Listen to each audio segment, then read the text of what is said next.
I watched in horror as HOA bulldozers invaded my private island to install 172 solar panels without my consent. What would you do when a power-hungry HOA president and her cronies turn your paradise into an industrial nightmare? I jumped out of bed as the rumbling sound shook my windows. Outside, yellow bulldozers crashed through my garden fence. My heart raced as I ran onto my porch in my pajamas. Stop! What are you doing on my property? The workers ignored me.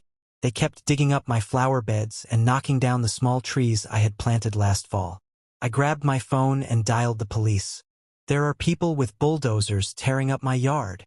Sir, we've already received a call from the Pinecrest Point HOA. They have proper permits for this work, the officer replied. Hoa, I had bought this private island home 6 months ago because it promised peace and quiet. Yes, it was connected to the mainland community by a small bridge, but my deed clearly stated the island was my private property.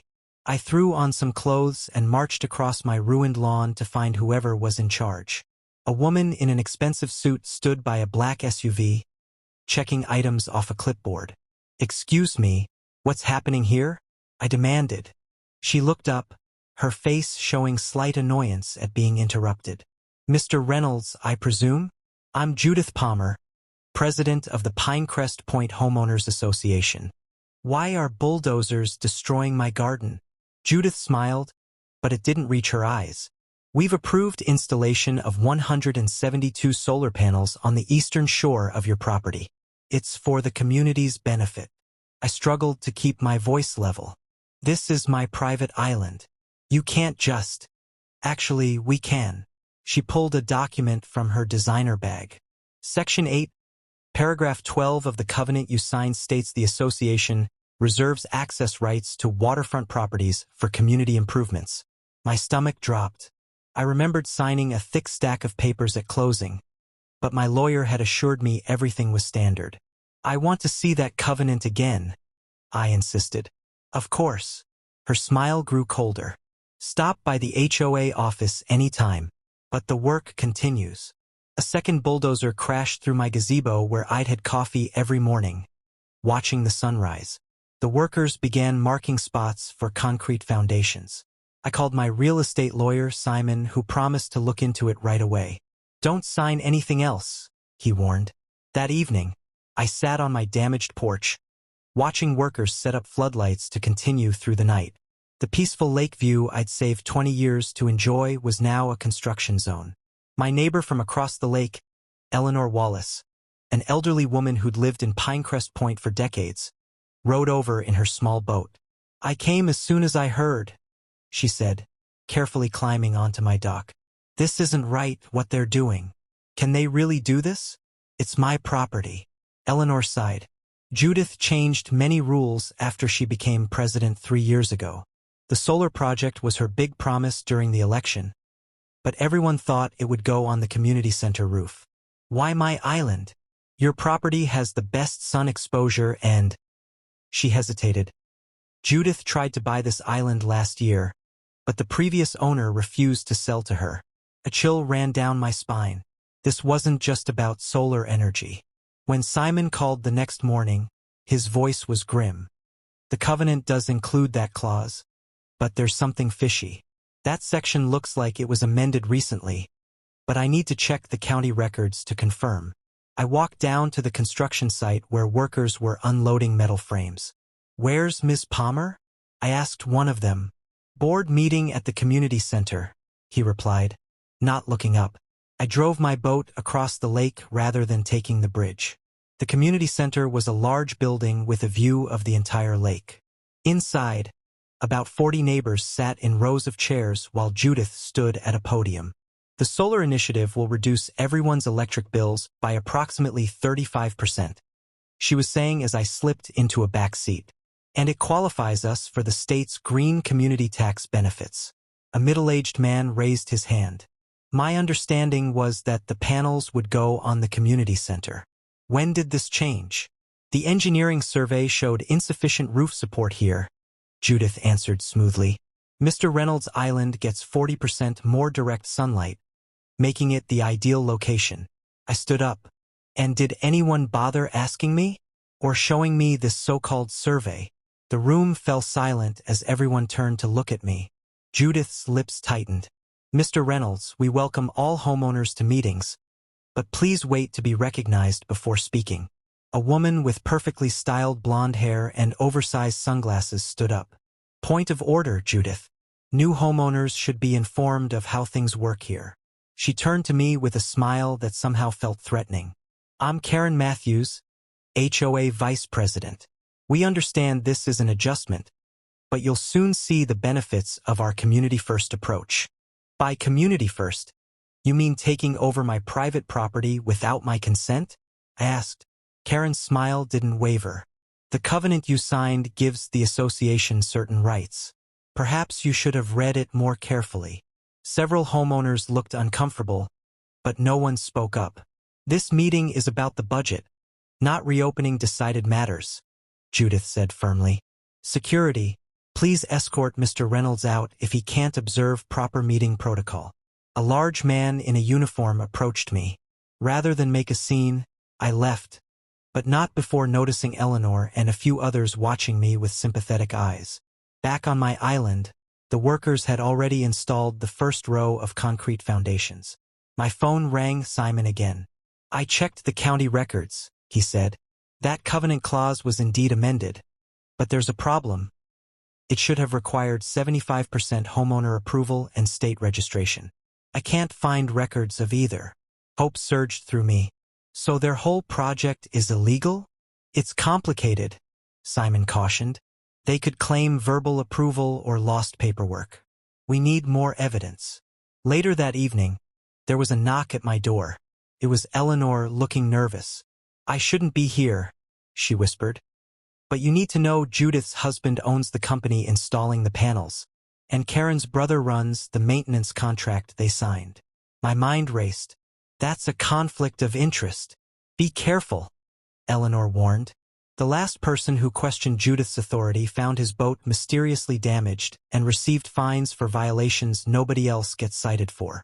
As she left, I watched more trucks arrive with steel frames and glass panels. Tomorrow, they would begin installing the actual solar panels, 172 of them across my once beautiful shoreline. What would happen if I physically blocked them from continuing their invasion of my private paradise? 2 weeks passed, and the solar array stood complete, 172 gleaming panels arranged in rows facing the sun. I couldn't escape them. They reflected blinding light into my living room each afternoon. At night, maintenance lights blinked constantly, keeping me awake. I tried fighting through proper channels. I filed formal complaints with the county. I spoke at 3 HOA meetings. I even hired an inspector who confirmed the installation violated several building codes. Nothing changed. Your inspection is invalid, Judith told me over the phone. Our contractors are certified green energy specialists. I tried reasoning with my neighbors at the community pool. Most avoided eye contact. A few whispered they agreed with me but feared retaliation from the board. My son lost pool privileges last summer after my husband questioned the new assessment fees. One woman murmured before quickly walking away. I brought documentation to the next HOA meeting: property maps, my deed, county ordinances about waterfront construction. Karen Matthews cut me off mid-presentation. The community needs sustainable energy, she insisted, adjusting her designer sunglasses even though we were indoors. Your selfish attitude is disappointing, especially since we grandfathered your boathouse despite it being 6 inches taller than regulations permit. I hadn't even known about the boathouse violation. They were clearly monitoring my property for any possible infractions. That evening, I received a certified letter. The HOA was fining me $200 daily for unapproved landscaping changes. The flower beds I'd replanted after their bulldozers destroyed my garden. Couldn't sleep. The maintenance lights from the solar array flickered through my bedroom windows. I tossed and turned, feeling trapped on my own island. Around 3 a.m., desperate for distraction, I began reading through the box of books I'd inherited from my grandfather but never opened. Among dusty novels and photo albums, I found a leather journal.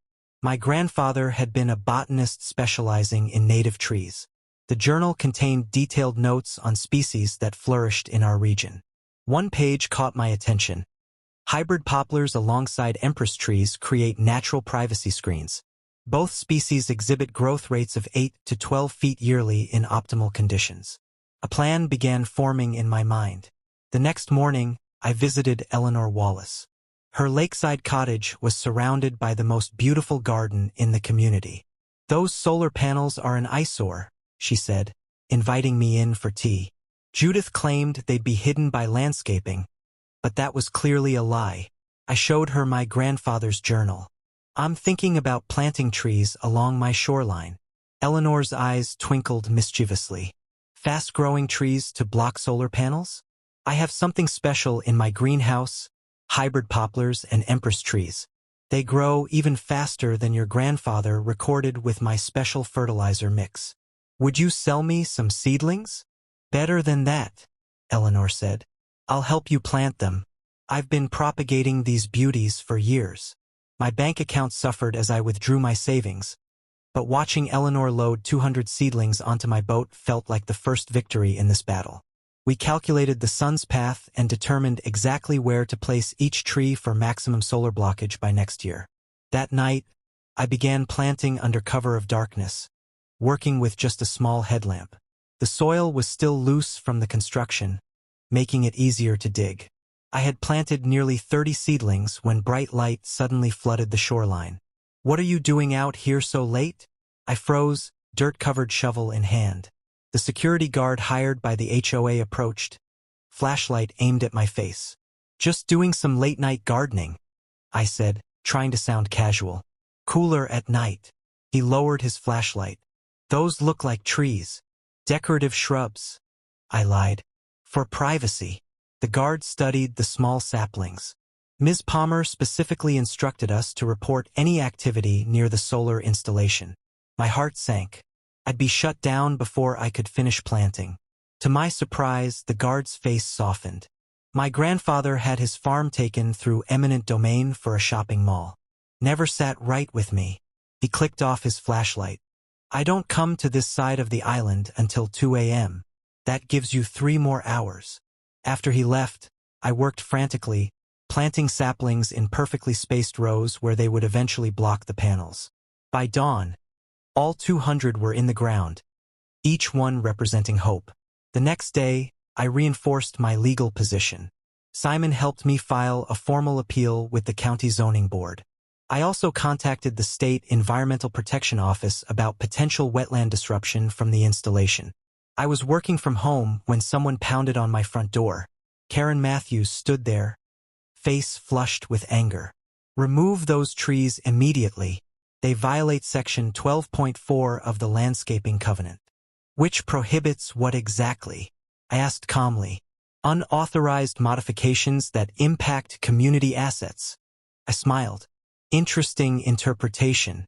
But Section 5.7 explicitly permits homeowners to plant native species for erosion control, which is exactly what I've done after your construction damaged my shoreline." Karen's eyes narrowed. "The board will vote on this tonight. You'll face significant fines. I'll be at the meeting to present my case." After she stormed off, my phone dinged with a text from an unknown number. "Check your email. Sent documents you need." Not everyone supports Judith's solar scheme. The email contained meeting minutes from 2 years ago. The board had indeed voted for a solar project, but specifically approved placing panels on the community center roof. There was no mention of my island. At that evening's emergency board meeting, the room was packed. News of our conflict had spread through the neighborhood. "These trees were planted maliciously to obstruct the solar array," Judith declared. "Mr. Reynolds must remove them and pay for any damage to the installation." "May I respond?" I asked, standing. Karen smirked. 2 minutes. I projected the meeting minutes onto the wall. "The board never approved installing panels on my property. The vote 2 years ago specifically designated the community center roof." Murmurs rippled through the crowd. Judith's face tightened. "Plans evolved based on engineering requirements, without proper votes or homeowner notification," I countered. "Additionally, County records show no permits were filed for construction on my private island. An older man stood up from the back. Point of order. As former board treasurer, I recall we were told this installation required a 75% community vote, since it represented over $100,000 in expenditure. Judith glared at him. We had emergency authorization. From whom? Several voices asked simultaneously. The meeting dissolved into chaotic arguments. I noticed Eleanor smiling proudly from her seat. As I left, 3 neighbors approached to offer support. One was a contractor who promised to check whether the installation met code requirements. Another worked for the local newspaper and asked if I'd share documentation for a possible story. For the first time, I felt I might win this battle. That night, I slept soundly despite the blinking lights, dreaming of tall trees shading my property. A loud crash jolted me awake at dawn. Looking outside, my blood ran cold. A landscaping crew was on my shoreline, chainsaws running. They were cutting down my newly planted trees. Who had authorized this new assault on my property, and how far was I willing to go to defend my island? 6 months passed in a blur of dirt, sweat, and hope. I woke before dawn each day to tend my growing rebellion. My hands cracked and bled from digging in rocky soil, but I couldn't stop. Not with Judith watching from her boat, binoculars trained on my every move. Look at them, I whispered to my trees one misty morning. Already 5 feet tall, the hybrid poplars and empress trees shot up faster than I'd dared hope. Their leaves rustled like applause when I walked among them, my secret weapon against HOA tyranny. Across the water, residents complained about the solar panels, the harsh glare bouncing off them at sunset, the buzzing noise from inverters, the maintenance trucks rumbling down their quiet streets at odd hours. Yet nobody dared challenge Judith directly, until my trees began casting the first shadows. Emergency meeting, screamed the red-lettered email from the HOA. I smiled. They'd noticed. I walked into the community center with my head high. The room fell silent as neighbors turned to stare. Item 1: illegal vegetation on lakefront property, Judith announced, slamming her gavel. Her normally perfect hair looked frazzled today. Those trees must go. Why? I asked calmly. They're native species, drought-resistant, and excellent for preventing erosion. They're blocking our community investment, Karen Matthews shouted from beside Judith. Her designer sunglasses couldn't hide her rage. Do you know how much those solar panels cost? Approximately $438,000, I replied, which is odd, since the market rate should have been closer to $300,000. Murmurs rippled through the crowd. Judith's face paled. And I'm curious who chose Suntech Industries for installation, I continued, especially since their CEO plays golf with your husband every Wednesday, Ms. Palmer. That's irrelevant. Judith banged her gavel again. We're discussing your deliberate sabotage of community property. I'm simply landscaping my land, I said with a shrug. Section 5 of our covenant clearly states homeowners may cultivate vegetation for aesthetic and privacy purposes. I find these trees very aesthetically pleasing. Thomas Harrison, my mainland neighbor, suddenly stood up. I'd counted him as an ally after he complained about solar glare on his deck. I move we amend the bylaws to restrict tree height on waterfront properties. The betrayal hit me like a punch. Later I'd learn about the tax break Judith had promised him. Such amendments require a 75% vote, I reminded everyone, clutching my printed copy of the bylaws, and proper notification to all members. Judith's thin smile chilled me.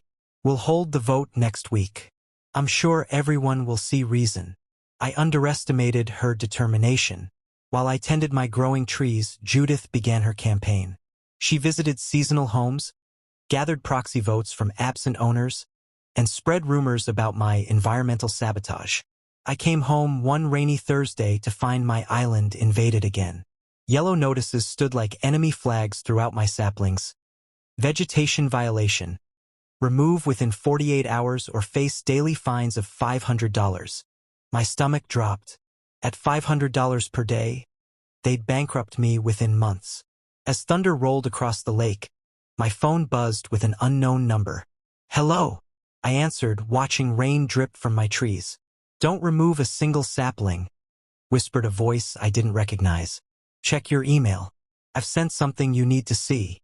"Who is this?" I demanded. The line went dead.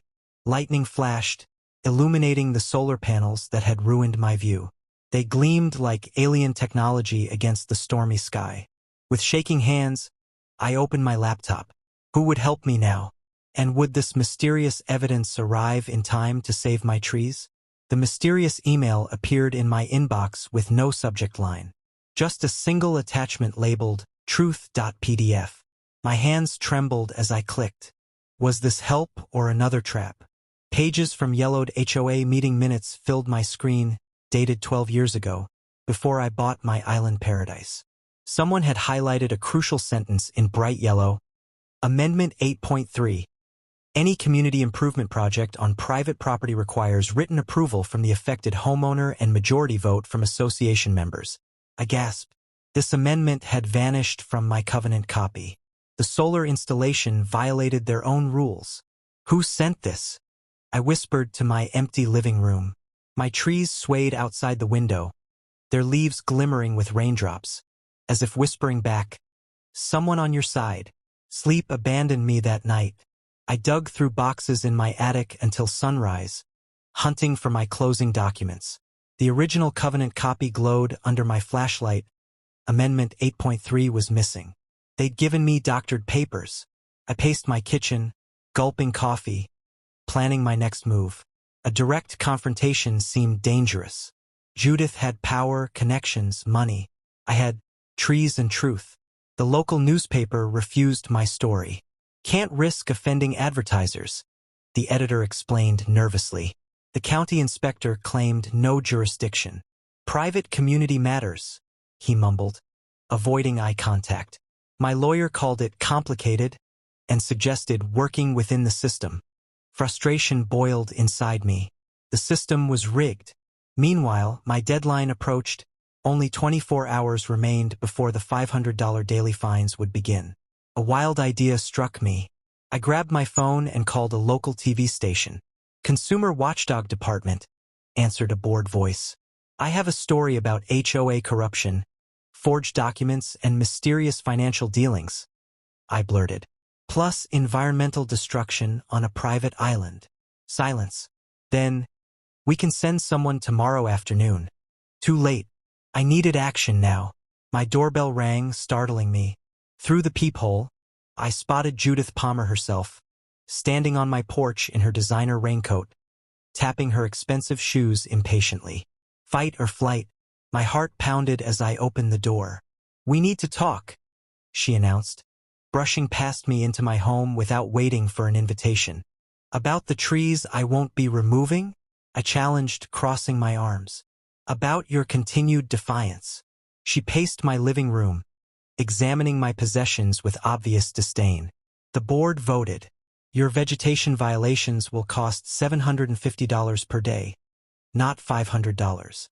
"That's illegal," I protested. "You can't change fines without proper notice."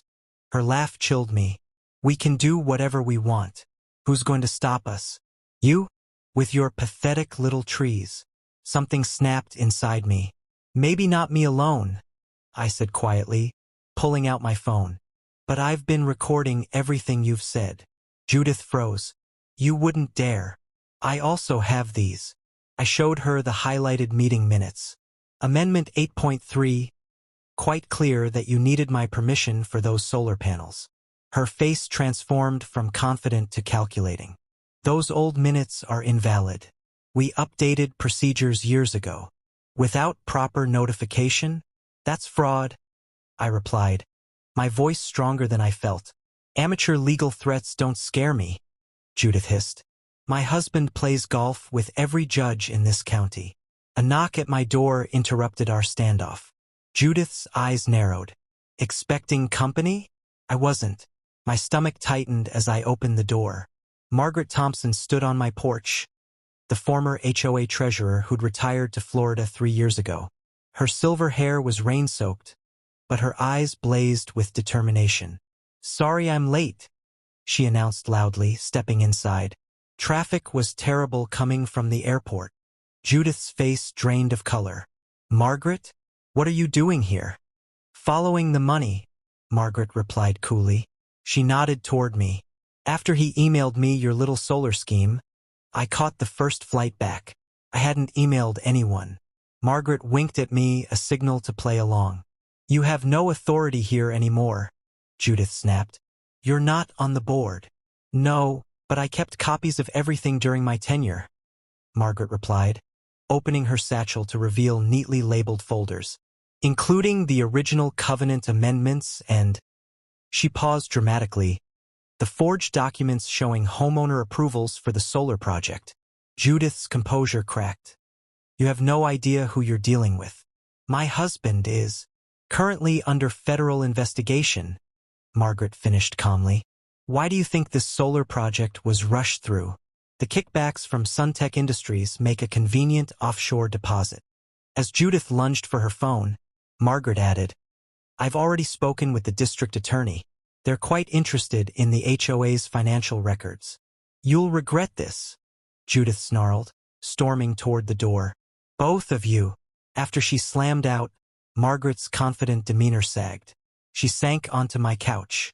"That woman always was a nightmare." "Thank you," I said, still processing what had happened. "But I never emailed you." Margaret looked puzzled. "Someone did, with extensive financial records. I assumed." We stared at each other. Who else knew about Judith's scheme? "We need to move quickly," Margaret warned. Judith fights dirty when cornered. We spent hours building our case, organizing evidence, making calls. Victory seemed possible for the first time. As evening approached, I walked Margaret to her car. "Thank you for coming back to fight this." She squeezed my arm. "Some battles are worth fighting." As her taillights disappeared down the road, I felt lighter than I had in months. My gaze drifted across the lake to my island, and my heart stopped. Smoke rose from among my trees, black against the sunset sky. "No!" I screamed, racing toward my boat. Who would burn my island? And could I save my tree army before it was too late? Smoke filled my lungs as I jumped from my boat onto the shore. My beautiful trees were burning. Flames ate away at the branches while HOA workers just watched with hoses and equipment nearby. "Stop this right now," I yelled, running toward Derek Williams, the maintenance boss. Derek wouldn't look at me. "Just doing our job." "Fire safety work," he mumbled, shifting his feet. "Fire safety? It rained yesterday. These trees aren't dry." The workers looked at their boots. One guy with a kind face whispered, "We didn't want to do this. She made us." I grabbed my phone and recorded everything. The healthy trees burning, the guilty faces, the unnecessary destruction. Then I called 911. "Fire on Sapphire Lake Island. My property is burning." While waiting for help, I spotted Karen's white SUV parked on the access road. She was taking pictures of me panicking, actually smiling as my trees died. When she saw me notice her, she quickly drove away. The fire trucks arrived with sirens blaring. Chief Rodriguez jumped out first. "What happened here?" "The HOA is burning my trees without permission," I explained, showing him the video I'd taken. "This isn't an approved burn. We never issued a permit," he said, looking angry as his team started spraying water. I felt sick watching my tree army fall. Some were completely black, others barely damaged. My plan to block the solar panels was literally going up in smoke. That night I couldn't sleep. The smell of burnt wood filled my house. Around midnight, thunder boomed across the lake. Rain pounded my roof as lightning flashed every few minutes. I sat by my window, watching nature's fury, feeling it matched my own anger. A massive lightning bolt struck near the solar panels, so bright it lit up my entire living room. The boom shook my windows. Then everything went quiet except for the rain.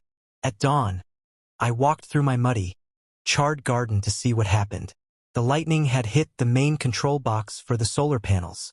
The metal box was black and melted, with wires hanging out.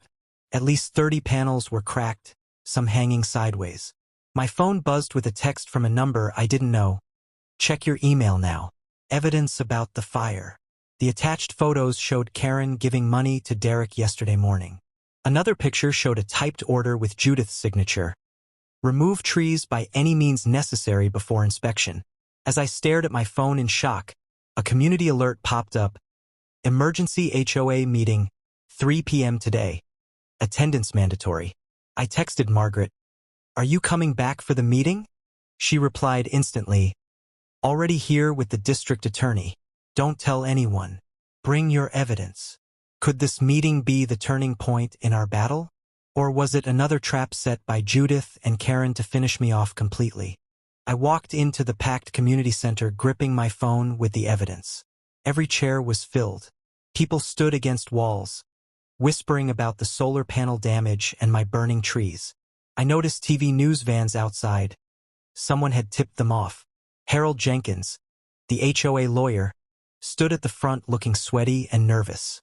Judith was nowhere to be seen, but Karen sat in the front row wearing a smug smile. "Where's our president?" someone shouted. Harold cleared his throat. "Ms. Palmer sends her regrets. She had an unexpected matter to attend to." "You mean the police showed up at her house?" yelled Mrs. Gonzalez from the back. The room erupted in shocked voices. Karen jumped up and grabbed the microphone. "Everyone calm down. As vice president, I'll run this meeting. First order of business. Voting on fines for the island property's damaged trees and lightning sabotage." "Sabotage?" I stood up. "You think I controlled the lightning?" The room laughed nervously. Karen's face turned red. "I have something to share," I announced, walking to the front. Karen tried to block me, but Harold surprisingly stepped between us. "The chair recognizes the island resident," he said firmly. I connected my phone to the projector. The picture of Karen paying Derek appeared on screen. This was taken yesterday morning, before my trees were deliberately burned. I swiped to the next photo. Judith signed order. Gasps filled the room. Karen lunged for my phone, but Harold grabbed her arm. "That's fake," she screamed. The back door opened. Margaret Thompson walked in with a stern-looking woman in a suit and 2 police officers. "District Attorney Rivera." The woman introduced herself. "We're investigating financial fraud and property destruction. Ms. Matthews, please remain seated." One officer stood beside Karen while the other guarded the door. The DA addressed the crowd. "We've uncovered disturbing evidence. The solar company that installed your panels is owned by Judith Palmer's brother-in-law. The HOA paid triple the market rate, with the difference split between several board members." A news reporter slipped in, camera rolling. Thomas Harrison jumped up. "But the solar project was for clean energy. For our community." Margaret stepped forward. "Follow the money, Thomas. Your HOA fees increased 40% last year. Did you ever see the financial statements? They were never properly filed." The DA nodded. "We've frozen the HOA accounts pending investigation. The maintenance fund is nearly empty." Harold looked pale. "As legal counsel, I must advise that the HOA faces serious liability for the damaged trees and illegal burning." Karen suddenly bolted for the side door. The officer caught her before she reached it. "Let go of me," she shrieked. "Do you know who my husband is?" "Yes, ma'am," the officer replied calmly. "He's already at the station answering questions about wire fraud." The room fell silent. Then Eleanor Wallace stood up, leaning on her cane. "I've lived here 30 years. Never seen such shameful behavior. We need new leadership, honest leadership." She pointed at me. "Someone who fights for what's right, even when standing alone." Clapping started slowly, then grew louder. 3 months later, my island looked different. The remaining trees were growing fast, already tall enough to block where the solar panels had been. Those were gone now, properly recycled and reinstalled on the community center roof where they actually made sense. I dug my hands into the rich soil, planting new seedlings where the burned trees had stood. A boat approached my dock, Thomas and Eleanor bringing lunch. "The new garden looks wonderful," Eleanor called, waving. "Thanks to your special tree food." I replied, helping her from the boat. Thomas handed me a newspaper. Thought you'd want to see this. The headline read, HOA fraud case. Former officials sentenced. We sat on my porch enjoying sandwiches and lemonade, looking out at the peaceful lake. No ugly panels, no angry neighbors, no threats. Just nature and good company. You know, Thomas said, when I first complained about those panels, I never imagined where it would lead. Eleanor patted my hand. Sometimes standing up for your land means standing up for everyone. One person can make a difference. I nodded, watching a family of ducks swim by my shore. The new HOA rules are framed in my office. All major decisions require 75% resident approval. Private property remains private. And all meetings must have refreshments, Thomas added with a laugh. Sometimes you need to grow an army of trees to protect your home. But in the end, it's the community you build that matters most. Justice, like those trees, just needed room to grow.